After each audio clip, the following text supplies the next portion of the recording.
Welcome to the Time In Podcast.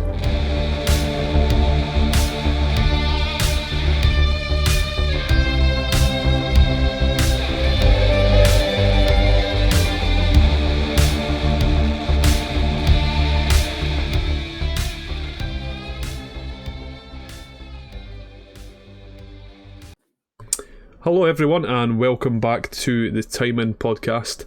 Today I'm joined by my co-host Ewan. Ewan, how are we on this fine Monday evening? I'm doing good. I'm doing good at the moment. I've explained to Craig, I've made dinner. It might not have been cooked properly, so we'll see if we make it through. We might have had a bit of salmonella from chicken, but with the power of editing you will not see Ewan run to the toilet. And if you do see me later and I'm yellow, you'll know why. Oh. There we go, that's to be exciting. I'll make a good end, but fuck it.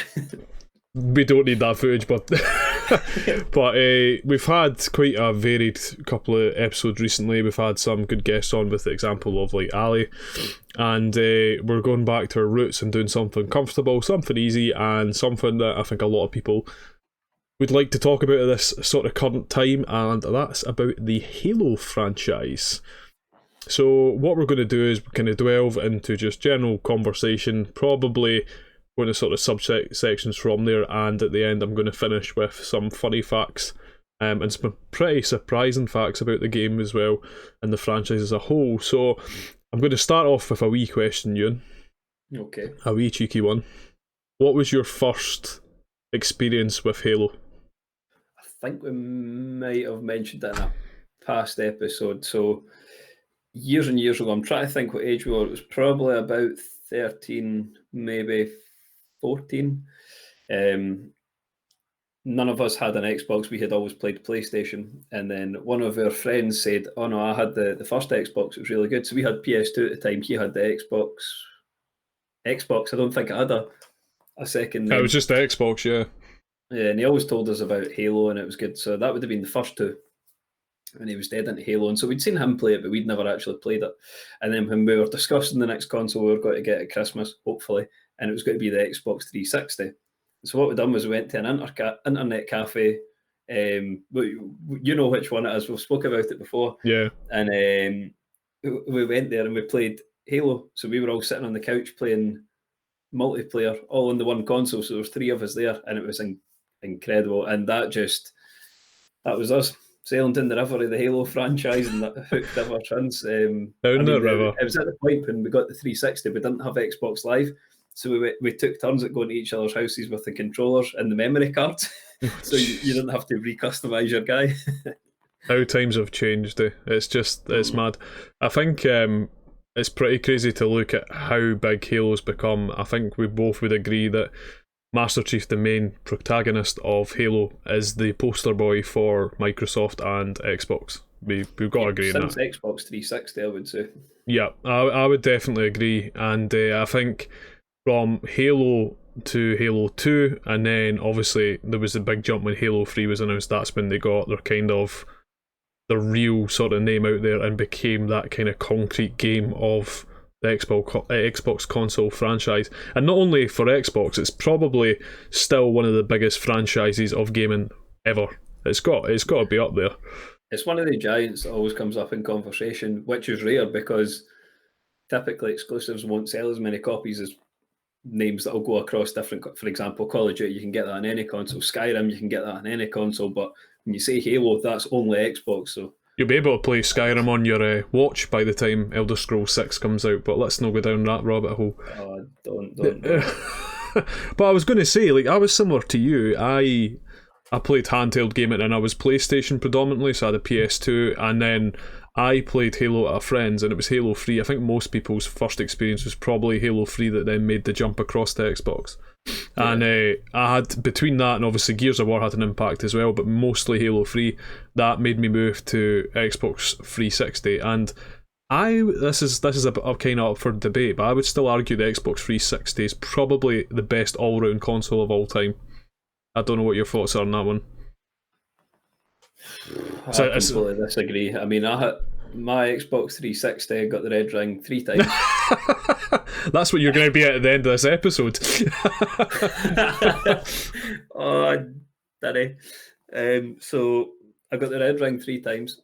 The first time it was away for a while, and when you're that age, but by this point we had Xbox Live, and that was how you hang out with your pals at that age. You would sit on Xbox and talk to them and play games. And then it got sent away. I had it for a few months and it broke again.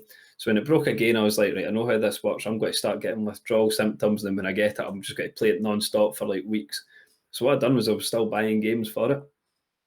And then when I got it back, it broke the day after I got it back, and that was the third red ring.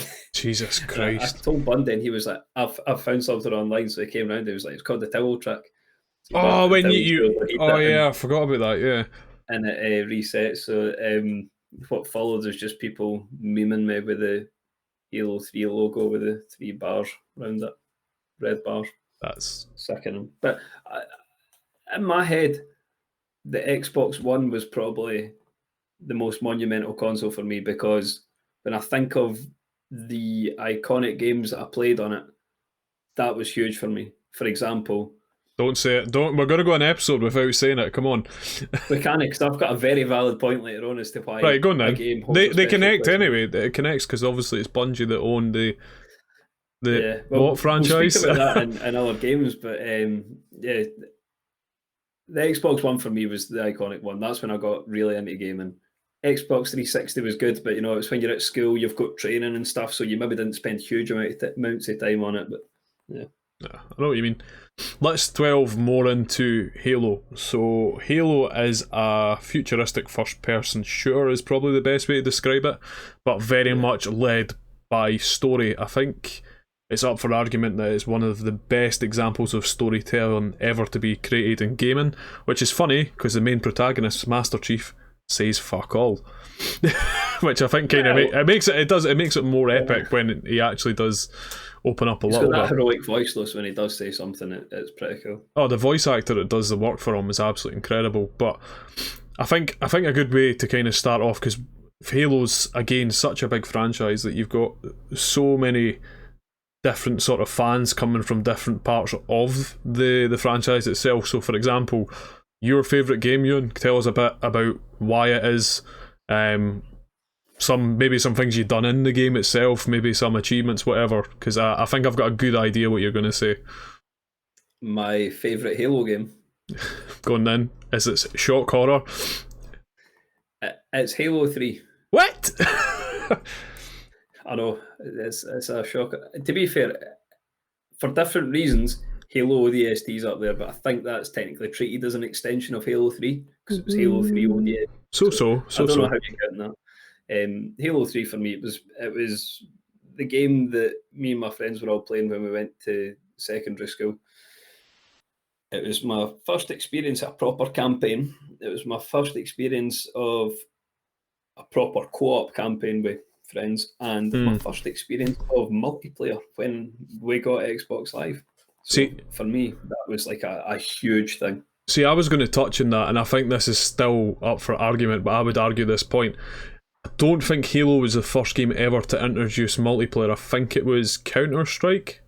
Yeah, it definitely wasn't the first one. No, it wasn't, but what I would... It was a big mainstream one. But what I would say is I think it was the first game to get it right, because I think for the factor of it worked well, and it was a real staple of this is now the standard for online gaming. And even look back at it now, so I'll give an example. I'm not going to jump the gun too much, but with Halo 5, it didn't have a fantastic launch because the story was a mess, but we're not getting to that yet. But but the multiplayer was good, but they actually went back into the content from Halo 3 and brought it in, and it completely changed. So even in what that would have been about 2017, probably Halo 5, maybe 2018, about that sort of period of time, they're still... I think it was one of the... Nah, it'll be about that, yeah. They were still, at that period of time, so far ahead of when Halo 3 was released, they're still using that as the staple to go by, and I think a lot of games still do. But why Halo 3? Why is it so amazing? What if you're selling Halo 3? If you're someone that's lived in a cave, why play Halo 3? Well, out of the Halos I've played, because I haven't really played the first one, for a full disclosure, I've played the second one, but only the multiplayer of it when it got added to the Master Chief. The Master Chief, Master Chief Collection. I played that at Bundy's. I've got the Master Chief Collection now, I just haven't started yet. Right. So Halo 3, it was the one that we all grew up playing. So when we got bored of running the campaign, we'd play multiplayer. When we got bored of that, we'd build something in Forge. We'd play game modes like Fat Kid. So you know how you had one person really slow with the gravity hammer, and everybody was really fast, but they were one hit. And the slow person had, max armor, max recharge. That just stuff like that was great fun. Or Infected, or Griffball, or games like that were amazing. The fact that you could do pretty much everything in it, you could make your own map, you could turn it into a racing game with warthogs if you wanted. Oh, it was insane, wasn't it? And I just got really attached to that game to the point where we were getting pretty competitive with it. I know it was a ranked system. I can't remember what the ranks were, but we were all trying to get all the achievements for it, to the point where we found a kind of cheat to get some achievements.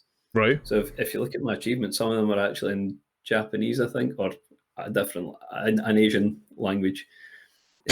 What you could do is you could change on the 360. You could change your preferred language or country, and then you could change the search criteria or search priority on Halo to something like location.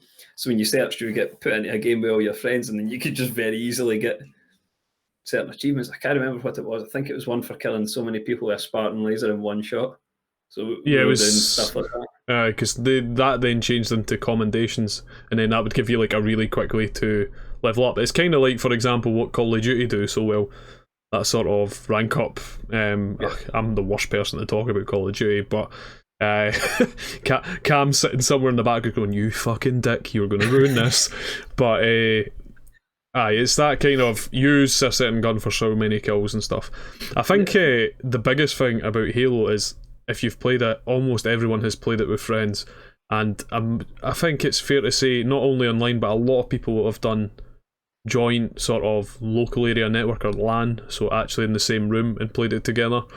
And I think everybody's done the campaign with all skulls on, which is obviously an increased difficulty setting on Legendary. I can certainly remember I done it with a friend at the time called Kenneth, and I think you were pretty similar. We stayed up all night and it took us about 12 hours, but we done it, and to be honest, I came at the end and I was like, worth it, absolutely worth it. Well, funny you should say that. One of the things we done was, myself and Bundy were challenged by two people we went to school with about who could complete the Halo 3 campaign the fastest. Now, I agreed it would be in Legendary, and we agreed a subset of skulls. It wasn't all the skulls, it was definitely a subset, and which, if people don't know, it's additional modifiers you can put on. So you get less ammo, enemies are harder to kill. When you headshot a grunt, they explode with confetti. Grunt birthday party. The birthday party, yeah. But and the idea was we had to see who can complete it the quickest. None of us had played it all the way through in one sitting and timed it. Like Craig said, when we realised it was taking 12, 13 hours, it was agonising. It was painful. You had been sitting there all day. Your eyes were square. You went to school the next day with a headache. But let me tell you, it was amazing fun. Just sitting juice crisp. We took a tactical break where we went to the shop for juice and chocolate and stuff, and we ran up and ran back to make sure we weren't spending any unnecessary time away from the console. But that was tough going. We had if I remember right, we had a disaster where batteries ran out of one of our controllers as well, so it was back up to the shop for batteries and back. See, the example that you've just given, so most people that have been born in the 90s, one of their biggest gaming nostalgia memories is things like Pokemon and the Game Boy and stuff. I would argue for our sort of age category, and yes, we're in the same age category before you fucking start, it's that I think it's one of the prime examples of gaming at its peak for that sort of era. I think, and there's so much nostalgia for not just us, but so many gamers out there that will go, remember when we done all skulls on Legendary Halo 3. It's just such a staple. And I think the reason why it's so good, obviously there's the difficulty and there's the whole aspect of doing it for your mates and that sort of rush and that vibe, but one of the great things is Halo's not only great combat and gunplay, but the storytelling, the atmosphere, and then I actually said in the previous podcast, I think it has the best music in gaming of all time. I think all of that combined, it just makes such a surreal experience. Even when you go back now, yes, the graphics are somewhat dated, but the experience, for example, the last mission where the music, the main theme starts in the background, the whole planet's so yeah, when you're on the Warthog, the whole planet around you's collapsing, or is it you're on a Halo ring? I can't remember, but that whole thing, and then at the end you come off the ramp and land in the Falcon. It's just, I've not had a real buzz like that in any sort of real recent game, like to that level, and it's just nuts. But like, look at the music. So it had crazy amount of composers. The lead guitar, the guitar's phenomenal, as is the a cappella vocals, which I tried to get you an attempt on this episode, but unfortunately that won't be happening. But they use Steve Vai for guitars, lead guitarist for Whitesnake. He's done stuff with Eric Clapton, you name it. He's one of the best guitarists of all time. We're saying the music's one of the soundtracks that does send chills down your spine. I agree with that. It is a great music soundtrack, probably one of the best, and there's not many video games do that well with a soundtrack. You were asking me what my favourite one was before that, and I said Halo 3. I said /ODST because I actually really enjoyed that because I had sort of wave-based modes in it. And for those of you that don't know, it's Firefight it's called, isn't it? Firefight. The Firefight, that's it. And same idea, the great campaign and stuff. As I was working my way through that game, like sweating it out, doing stuff solo with friends and stuff, I didn't realise that what was going to be my favourite game of all time was actually being advertised in that game. So as you go through the streets, there was posters. I fucking knew you were going to do it. I fucking knew it. I have to mention it because, to me, I think this is genius. There was Destiny logos on the posters in the game, and nobody knew what it was, or that it was actually a sort of nod to future games that were coming. So people do inspect Bungie games quite closely for clues like that these days. Do you want to hear someone saying that? I've just Googled this. So that ad for Destiny was in ODST. ODST was released on the 22nd of September 2009. So it came out in 2014? No, 2014 I think Destiny was. Was it not? I can check. I'll tell you. 13, 14 anyway. With the power of Google, it was released on the 9th of September 2014. There you go. There you go. Madness. But this is where my unpopular opinion is going to come out. So most people would agree Halo 3 is the best game in the franchise.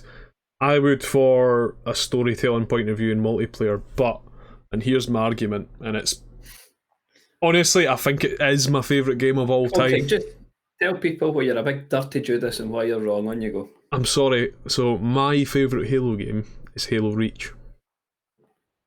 And a lot of people, you either love it or hate it with Reach. Now, it was the last game that the developer of Halo done, which was Bungie. Halo Reach is a follow-up from Halo 3, but it's actually technically a prequel because it's based around the story of Reach, which is the planet where Spartans were created, and the fall of Reach, which is obviously when the Covenant destroy the planet. Spoilers if you haven't played that game, but you're a wee bit in the past. To be fair, it's been 10 years. I don't think we need a spoiler alert now. Yeah, that's a fair point. And what I really like about Halo Reach is that it takes Halo 3 multiplayer, it completely copies it, and we knew we were given examples, things like SWAT, Griftball, you've got Forge, Firefight, Big Team Battle, all these Team Slayer, all these crazy game modes that had all of that, but then it added customization, and the customization in it is better than most games out now. So to give you an example, you could go as far as customizing the voice and using voices of other characters. You can use armor effects, so you could have it that you had like a smell around you, lightning, all this sort of thing. So from that, in that game as well, didn't you? No, it wasn't in that game. You didn't get finishers, but you had abilities which were new. The abilities were a bit hit or miss, so you had like armor lock, drop shield, etc. But the big thing for me for Halo Reach, I can't say it's got better multiplayer because it's Halo 3's multiplayer with customization. So I would say they've just built on what Halo 3's already done. But I absolutely love the campaign, and it's still the best campaign I've ever played, for the reason being that the storytelling in it is phenomenal. Now, I will agree, there's a lot of negative feedback online that it's a very negative story because everyone dies. Shock horror. The planet gets destroyed. Everyone dies, but the way in which they build up each character's abilities, what they bring to the noble team, which is obviously the fire team that you're working for, and how you lose each of them throughout the game. It's really powerful, and at no point do you go, thank fuck they're dead, because every character brings something, and I think the narrative is just absolutely brilliant in it. For example, if you don't get a tear to your eye where George dies, and he technically dies for no reason when he blows up the space station, you're just not human. But that would be my argument for Halo Reach. Halo Reach. I mean, if you're talking about a compelling story, I don't think there's a Halo without one. I think they've all got quite good stories relative to other video games. In terms of the actual Halo ones, all ranked against each other. Tier list video. No, I think Oh, cheeky. In terms of that, I agree with you with Reach. I just didn't quite put it up there as good as Halo 3, because you've got Halo, you've got the Master Chief and the Arbiter coming together, which is rare. You've got that relationship with Cortana, kind of nowhere in thin, but the issues that arise for that. I find, and Sergeant Johnson, that he's one of my favourite characters in the whole. He's Halo good, isn't he? I wish I could remember the level, but you're sort of fighting your way around the tiers of this building, working your way up the outside. You get to the top, and then he comes in at a cutscene. It's pretty awesome. I think we should do a playthrough, but now I think. Well, yeah. So I would say all the campaigns, especially from Halo 3, ODST, Reach, Guardians to a certain extent have quite compelling campaigns. Can you just repeat that last part of that sentence? Even Halo 5 Guardians to an extent. Okay. So what I would say is, though, see if someone says to me, you're wrong, Halo 3, I wouldn't disagree with them. It's just my personal preference, because I like quite dark stories. Like, for example, my favourite TV series, and I think it's pretty close for Bundy as well, is Sons of Anarchy. And it's got such a dark narrative and shock horror. Most people die in it, and I think it gives really good character narrative with that being a major part. But I think, Halo 3's up for arguments. Halo Reach. A lot of people kind of love it, and a lot of people hate it. But similar to what you were saying about the guys coming online, so I was, I must have been 17 at the time. I might have been 18, I can't remember, but I was working part-time in a supermarket while studying, and there was a bunch of young guys that we worked with, and it was always great crack, and we'd go, you jumping on the Xbox and stuff, same thing as you're talking about, that sort of mentality, and see the laughs that you would have taking the piss at each other playing Halo Reach online multiplayer. And I think again that kind of factors into why that it's my favourite over Halo 3, because in Halo 3 I played it with one of my mates, but I never really played it online with people unless I was myself, so that kind of factors into the decision. But I think we'll agree, Halo 3, there's an argument to be made for Halo Reach, but Halo 3 is the staple. I think we need to talk about it, because I know you absolutely despise it. Halo 5 Guardians. Well, I was gonna dwell into what happened after. So we're talking now 343 taking over from Halo 4. So I think start with Halo 4 and we'll go into Halo 5. Okay. I've seen Halo 4 as an extension of Reach, like in terms of filthy. Hear me here. It didn't step up. Like, when you see, I see ODST as a sidestep for Halo 3, and then it went up a tiny wee bit to Halo Reach. I would say it didn't progress completely, but there were some improvements. The visuals were phenomenal. Yeah. For Halo Reach to Halo 4, I'd say it was another sidestep. I didn't think there was a huge improvement, if any. Definitely not as much an improvement between Halo 3 and Halo Reach. There wasn't that much a jump. And I've got an argument for why then Guardians is better, because I think from Halo 4 to Halo 5 there was another jump. I just didn't think there was a leap between Reach and Halo 4. Right. See, I played a lot of Halo 4, and I played a lot of Halo 4 with Alex, who's been on a couple of episodes before. I think the biggest problem with Halo 4 is the story and the writing of it is a fucking mess. Like, the story is just all over the place. Visually it looks incredible, some of the gameplay in it's good as well. The multiplayer I think was really strong. I played the hell out of Halo 4. They did take a lot of game modes away, but again they started adding it back over time. I can't remember the game mode that they'd done, but it was like do you know, like for example, you've got seasons now in games, but they'd done it, and it was like missions. It was like fire team missions. I can't remember the name of it. And they used to update it, and they used to be able to set the difficulty and stuff. You know what I'm on about? Spartan Ops. That's it. That was really, really good. But I think the biggest thing that hurts Halo 4 is the campaign. I think the campaign's a stinky one, but again, multiplayer was pretty stable, and I think the sound difference that 343 made to guns and vehicles. They absolutely nailed that. Like, they've done a great job with making things just sound a lot more meatier and aggressive.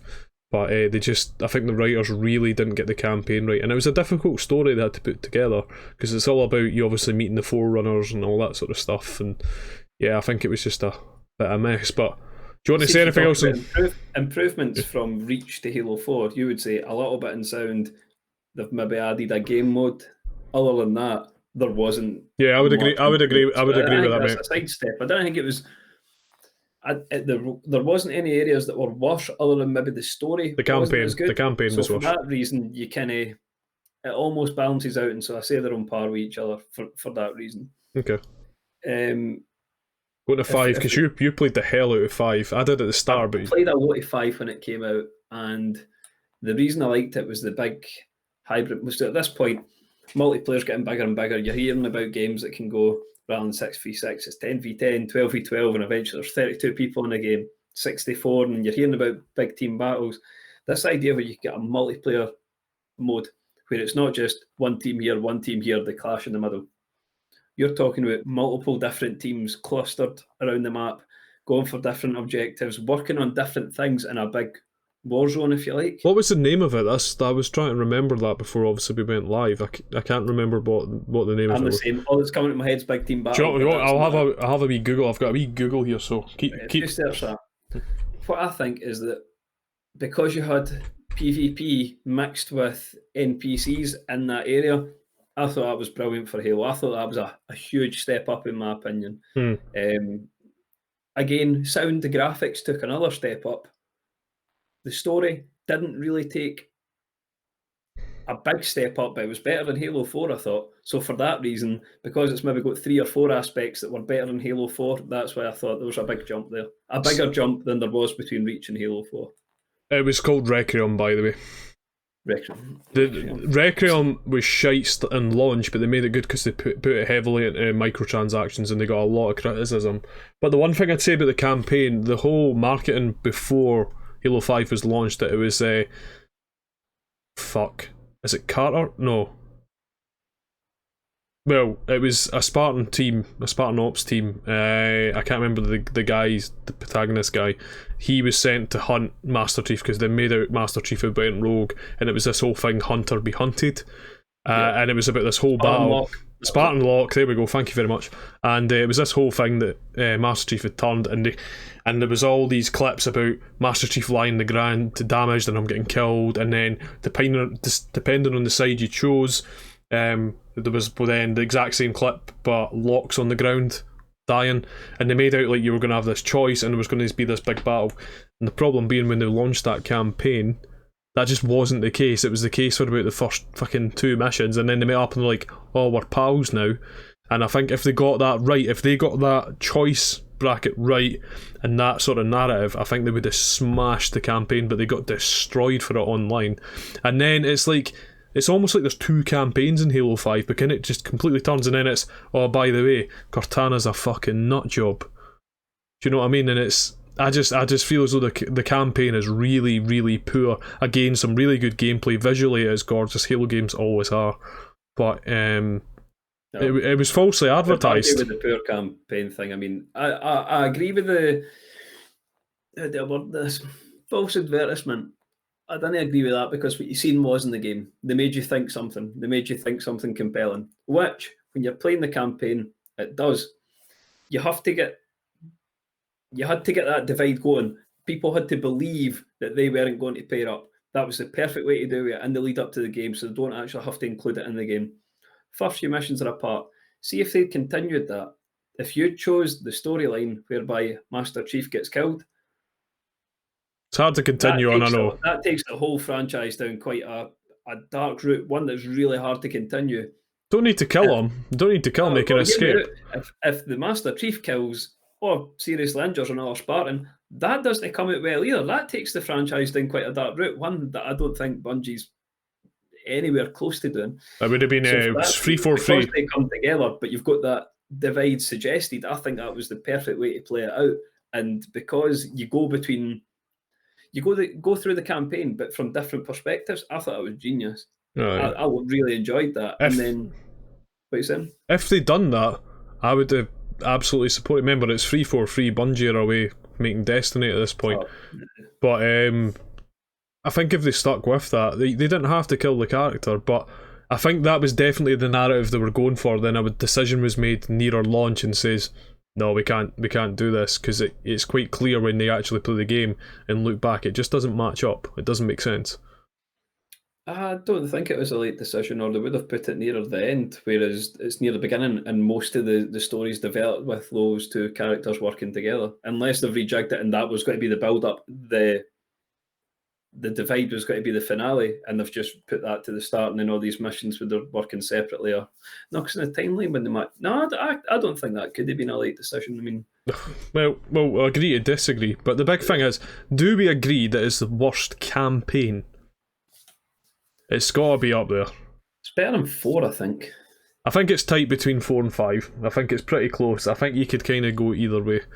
I would probably argue 5, but I would take both answers. Yeah, I think 4's worst, but it's a tight margin. Tight margin, and I think we need to talk about it. Like Craig said, the last 2 haven't been great, so we're both a bit worried about the next one. What has gave me faith was that I got my new Xbox, the Xbox Series X. It came in a nice fancy box where it holds a console across the way. It's pretty cool. And on the back of the box is the Master Chief, the flagship game, and you can't play it for a whole fucking year. That wound me up to start with, but then I thought any game that's been delayed has came out better, because we complain about half-baked games getting released early, so... Cyberpunk, sorry. Cyberpunk, that's just one of many. I think that's the worst example, but anyway. It's almost like the standard now, publishing a half-baked game. Anyway, I'm not going on a rant. When I just said that, I think I remembered I've said that in a previous episode. Yeah, so I take a bit of comfort knowing that they've delayed it to do more work on it. I don't know about you, Craig. How are you feeling about it? 100% agree, mate, and the factor that it's going to be in PC as well really excites me, and I think a lot of what we do away from podcast will be Halo. It's got to be in the future. But the one thing I would say before jumping on to Halo... Fuck, what's the title of it? Yeah, but what's the name of it? Call it Halo 6 for now.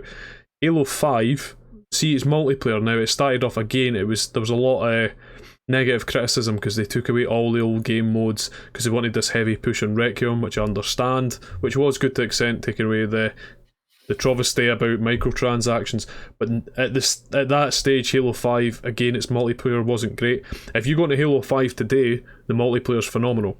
It's absolutely incredible. It's got all of previous games, hasn't got the heavy customization as much as Halo Reach as an example, but it's a good staple game to go to. So I think if you were to look at Halo 5 now compared to release, surprise, it is a much better game now. But I just wanted to kind of touch on that because it sounded like I was shitting on Halo 5. 343 did do a good job eventually of getting the multiplayer fixed, but I think it was a little too late because they did lose quite a lot of population, yeah. But anyway, sorry, go. They lost all of the population because there's other games in that category that can entertain people with the same kind of interests.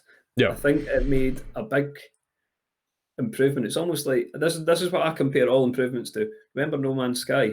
Yeah, that was a car crash at launch, but then it sort of turned round and now it's better than ever. But they've done it all a year or 2 years later. The fact that Halo done that, I rate that, and I wish, this is my appeal if anyone's listening, I fucking pray somebody does that for Anthem. Yeah, you've said that before, actually. You have no idea. No idea. Yeah. But what 343 gets such heavy criticism about yet to make a good Halo game. Yeah, they've got this. I think the storytelling's not been great, but there has been great improvements. Like visually, obviously moving with the times, Halo's became prettier. But again, the sound work of Halo is some of the best that I've seen in games as well. So, but do you want to go into Halo 6 a little bit, because I know you know quite a bit about it? I actually don't. Oh well, that'll be that fucked then. I've got some stuff on it. I mean, I watched what was it? The sort of, not the documentary, wasn't even a vidoc, the release of the gameplay footage. When I watched this, it was limited, I would say. It was, like Craig said, every Halo, generally the graphics get better, the sounds get better. When I was watching this, it was very basic gameplay. It didn't look really hard. For a sort of, I don't know, presentation of the gameplay, try to think of the word, like a big sort of display show or reveal show. I don't think they wanted it in a high difficulty, but it did look dead easy. That worried me a bit. It looked simple. They had, classics like the Needler and stuff. They had some new weapons. It looked good, but bearing in mind how far it's been delayed, I think that must have been a very early rendition of the engine and very early. It had to be, because it wasn't even running 60 frames. Gameplay. Yeah, it wasn't running properly at 60 frames per second. It was struggling. And I think that was a lot of people's criticism. But sure, it's not going to be like that in release. No way. Well, here's a clip to go back to in the future. But I'm optimistic for it. Seeing that they've delayed it, seeing the stuff that was going to be in it, hearing about how the world's going to work, I'm thinking you drop the Master Chief into a Skyrim kind of world, and that's in my head. That's what I'm picturing. I thought you were going to say Destiny there, Ewan. Sometimes you surprise me. Because it's going to have an open world mechanic, isn't it? Yeah, and Destiny's not open world, don't get me wrong, it's lots of different arenas, if you like. Yeah. One thing Skyrim I treat as mostly open world, and I think this is going to be fairly similar. Yeah, one thing I will say, free for free, if you're listening, please listen to the Time In podcast. For all the times we say that, I'm sure not one of these people is listening. Mate, I don't even know what I was going to say now. That's totally set me off. But, oh no, that's what I was going to say. Cross-platform. Just fucking do it. They're not going to if it's an exclusive. But, no, let me hear.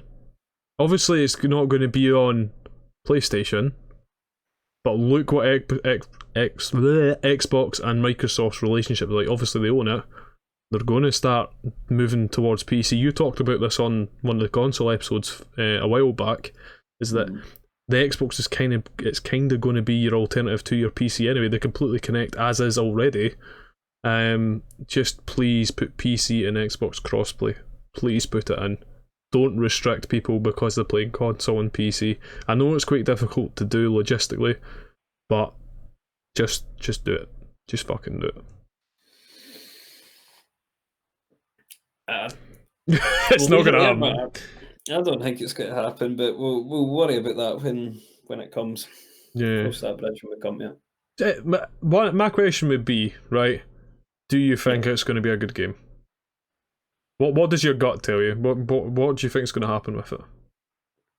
I think it's going to be better than the last one. I think it's coming into a very difficult field. See, if you look at the popularity of first-person shooters at the moment, if you're looking at first-person shooters that are competitive, have good campaigns and are quite engaging and time-consuming, and then other ones that have that sort of sci-fi element, I think it's a really saturated category at the minute. I think that you could go into the stores now and pick out 10 games that sort of fit that rough criteria. Yeah. That being said, in past generations, there's not been many that have done it better than Halo. So I'm quite confident it's got to be up there. And people have got this itch that hasn't been scratched since Halo 3, maybe even Halo Reach for people. That I think this will hopefully do. And they were playing on nostalgia quite a bit in the sort of reveal. So heavily realising which ones were most popular, and they're going back to that. I think there's always this is up for debate, but Bungie exceed its storytelling except Destiny 1. But go on. Fucking Destiny 1 at launch, don't even try argue that. But I know at launch, but what game has been good at launch? Halo's not even out at launch. It's funny, you keep saying launch and all I can think is lunch, but anyway, that's just me. But I'll not make the joke, on you go.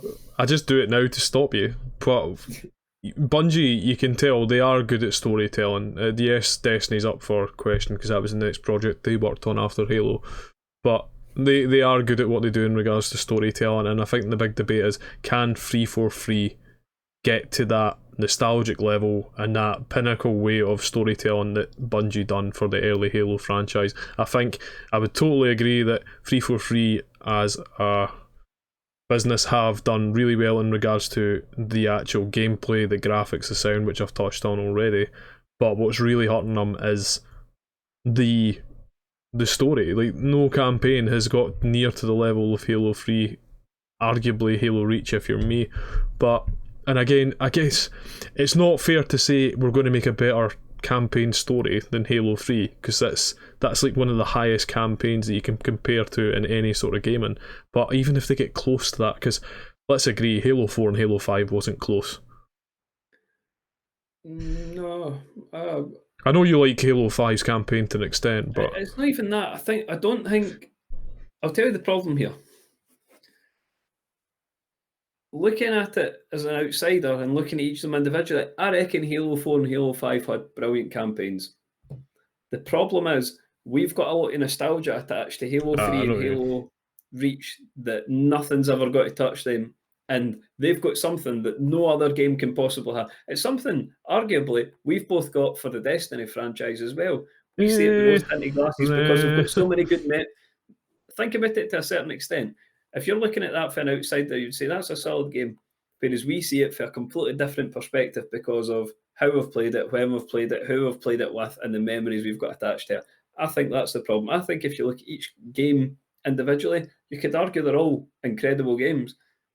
But let's face it, we're talking about Halo 3 being sort of unbeatable in our sort of kind of game rankings at the minute. Yeah, I think if Halo 6 there's simple fixes in there. The story is obviously their biggest challenge, I think, but Halo 6 as an example, if they can sort out microtransactions, don't get silly with them. If you want to do Season Pass, I actually quite like Season Pass as a mechanic. We've talked about this before, me and you.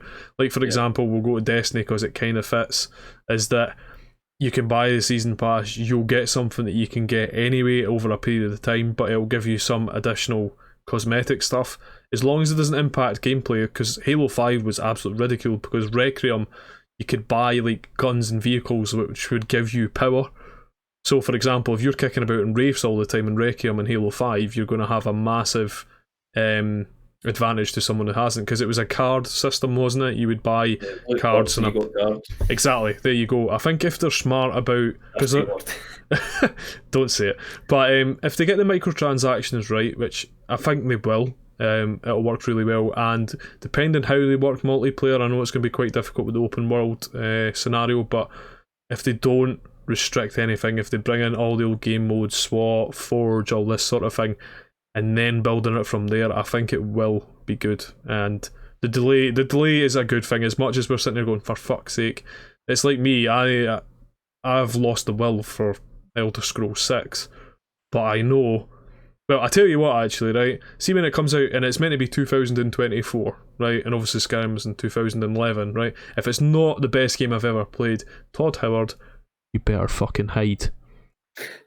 But anyway, I mean, see, to be honest, if you're looking 2024 and you're looking at the new Elder Scrolls game, in my opinion, it will be good.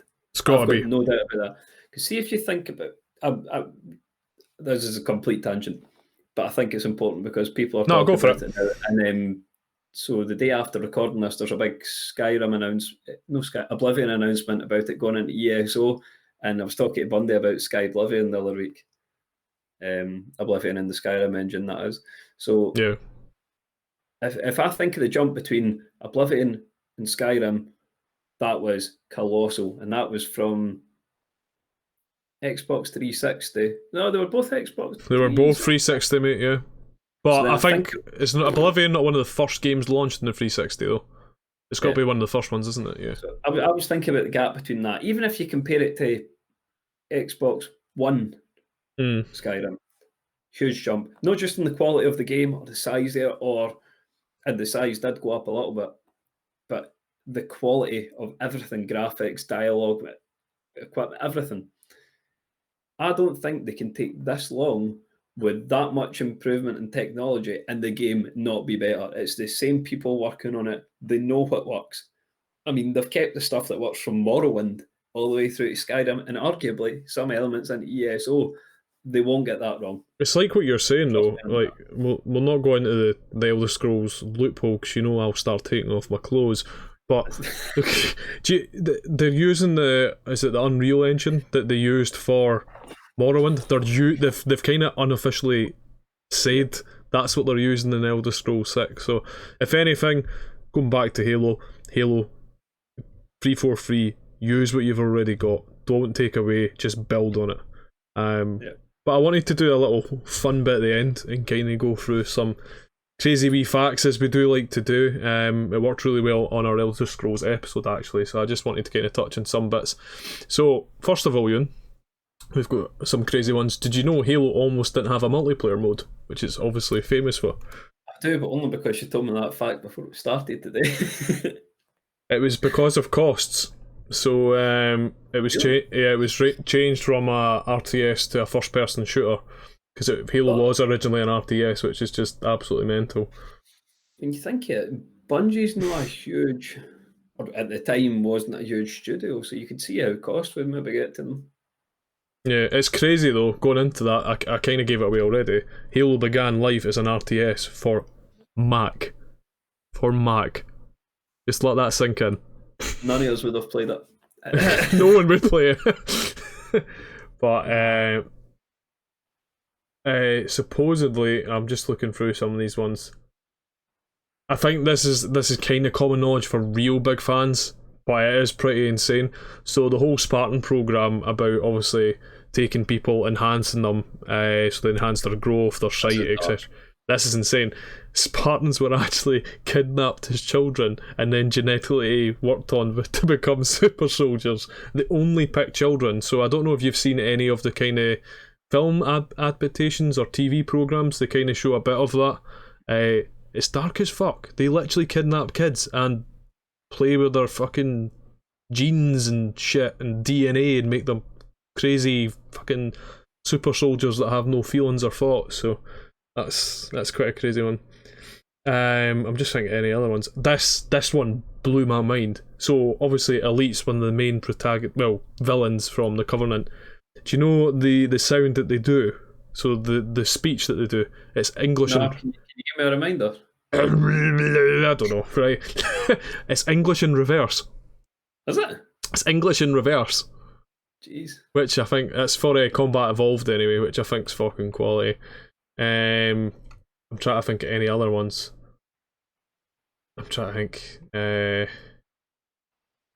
Here's one actually. I'm just looking through some of the more interesting one. So we're talking about the power of storytelling, especially with Bungie when it was in charge. Halo 3 has more than 35,000 lines of dialogue. What? Well, almost every character in the game speaks. Every NPC, even enemies that you're fighting. It's nuts. Absolutely. Oh, they make sense. Not like it could be English battlers. That's madness. You're talking MMO levels there. But here's another one that you actually touched on in this episode.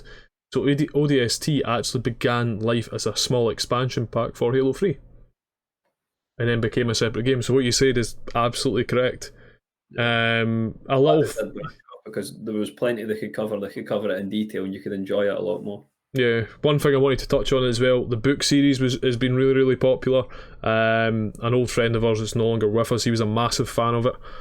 He actually preferred it to the games, and I borrowed the Fall of Reach book, which is based around Halo Reach's story. Really, really good. I think they're still making books to this day, or is it comics? I'm just trying to think what else there is. I think that's kind of the best bits. There's some good ones to kind of cherry pick from. Interesting facts. I think an obvious thing is once we're all, if you don't know, I'm in the middle of getting a different gaming setup, which hopefully we'll have a video out on in the next few weeks because I'm going to have 2 live advisors shouting at me, telling me how to build everything. That should be a laugh. I think we need to do a playthrough of I think Halo 3 would make sense, but I'm cool with Reach as well. I think we it need needs do to be that. free. It needs to be free. I think free hits the feels more. As much as I prefer Reach, if I was to choose to play with a group of people, I'd play free. And I don't know if it's something that's doable in a shorter time, because I mean 12 hours is a fucking slog. So maybe with 3, or maybe we could pick up a 4th. I think we could complete the campaign on Legendary maybe Well, 6, 7, 8 hours. Well, I know straight away 2 people that might have been viable, Cam or Alex, for example. I think Cam into Halo? Didn't know that. I think everyone into first-person shooters is to an extent, but I think if we pulled his ear and says, "Come on, now, Cameron, play the game," I think he would jump on. He's a good lad like that. I But think we need to watch time zones with Alex, because I think when we're on later, he's just waking up. yeah, But so again, might be good. We can run subs. it's about 6 hours. I think is the difference. It's not too bad. I mean, we wouldn't struggle for a team on Halo, and it's something I think we should definitely do. Yeah, I think it'd be awesome. But I've got one final thing I would like you to do. I want you, so as short as you can, I want you to sell why you should play Halo 3 if you've not already. Well, not just Halo 3, sorry, Halo as a franchise. So if someone said to me, "Why should I play Halo?" what would you say?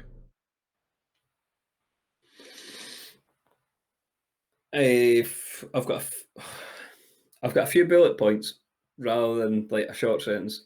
Right, okay. It's one of very few games that has every element in it. There's casual PvP, competitive PvP, a great campaign, and Forge, which is a very unique thing to do. It almost brings Minecraft in it as well when you think it. Anyway, and you can make any multiplayer game mode you like. The campaign, when you compare it to any other campaign in that whole generation or the next generation, stands up incredibly well. It's an incredibly compelling game. The graphics are great relative to others in that area.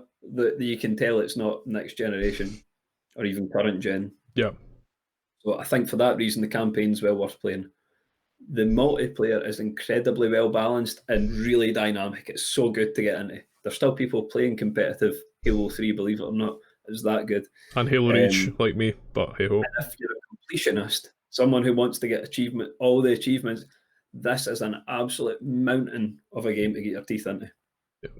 That would be my appeal. Mate, I think that's absolutely bang on. I couldn't agree. You'll never struggle for people to play with, because Yeah. as much as it doesn't have a huge active population, if you say to a big group of mates, "Do you want to come play Halo 3?" I guarantee you at least one of them plays it or wants to play it. Definitely. And to kind of rounded what Ewan said, I could not agree more. I think if I was to pretty much say it, it would just be repeating you. But there's a reason why most games are compared to it. There's a reason why it's kind of held in such regard.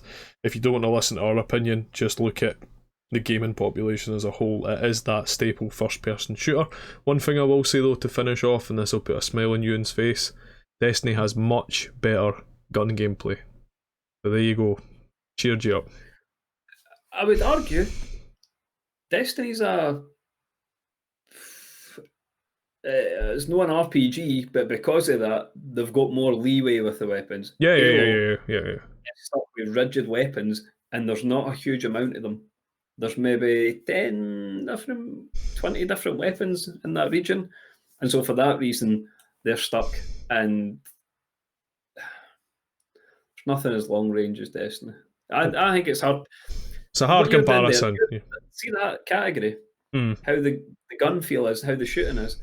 I don't think any game could really challenge Destiny on that.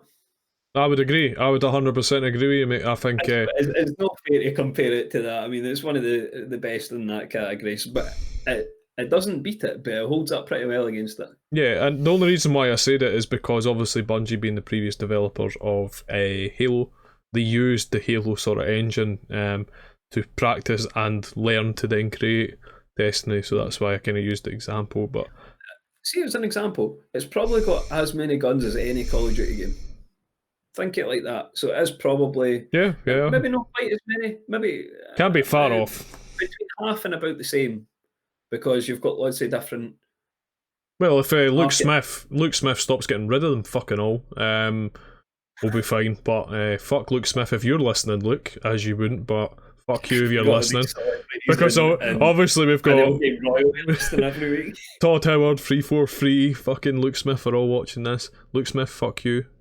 But you don't know that yet. I imagine when he puts in a mod, it's like there's a really bad character that just runs around shagging livestock, and his name's Craig, Dover Craig. Thanks, mate. I'll have you know my gaming name is Dragon Tits, as we established for one of our previous episodes. He's Dragon Tits. Was that no Jungle Tits? Sorry, it was somebody I knew whose nickname was Jungle. Let's not get that. And by the way, that person you're talking about, we met through Halo. We met her in Halo 4. Oh no, that was. Hey, I was talking about somebody. I thought you were talking before about. that, but I forgot Jungle Tits actually went on to that. We can say the name. It's Jane, because obviously how many Janes are in the world? She was a Halo 4 player. That's how we met her. That was a very funny story, Alex. If you're watching, that was your doing. But I don't know if you want to touch on anything else for Halo as a whole. I've just this is a nice easy episode where we just talk about stuff that we know a little bit about. I think it's fair to say, and it's quite a relaxed conversation. My last thing to say would be, if you haven't played a Halo, go play Halo 3 or Halo Reach. If you have played Halo and you're not sure about the next one, I've got high hopes. I had high hopes for Halo 4 and Halo 5. That being said, I've got higher hopes for this next one coming.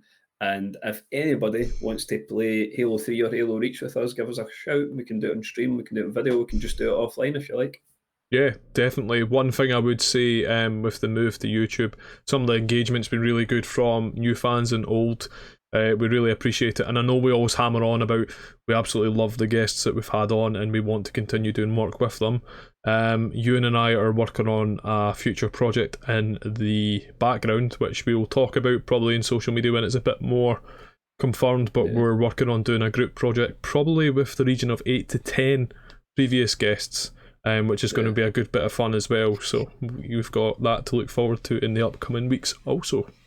Should have set up video shortly, and I guarantee next week's episode is going to be a banger because we're joined by some special guests next week. Looking forward to that one. It certainly will be. As much as I won't be a major part in it, I can't thank the guys enough for coming on. The recording, you might not be a part at all, but Bundy will be there and I'll be there. So you've still got two of us. I'll be hiding in the background doing the technical stuff, listening, watching.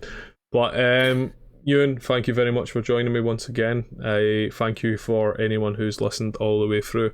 And make sure to check us out not only on YouTube but on Spotify, Apple Podcast, Podbean, Twitch. Sometimes I know it's been quiet with busy guys. I've changed job and stuff. Yeah, I've changed jobs and stuff, so we've kind of been a bit here or there, but we're starting to use it again. We're doing to just use it for general gameplay and stuff as well. So, and yeah, thank you for the love and support. We really appreciate it, and we really hope that you're noticing a bit of difference in the quality of content and the variety as well. Yeah, definitely. And on that lovely wee note, Ewan and I all sign out, and we'll see you in the next one. Cheers. Cheers, Bye. guys.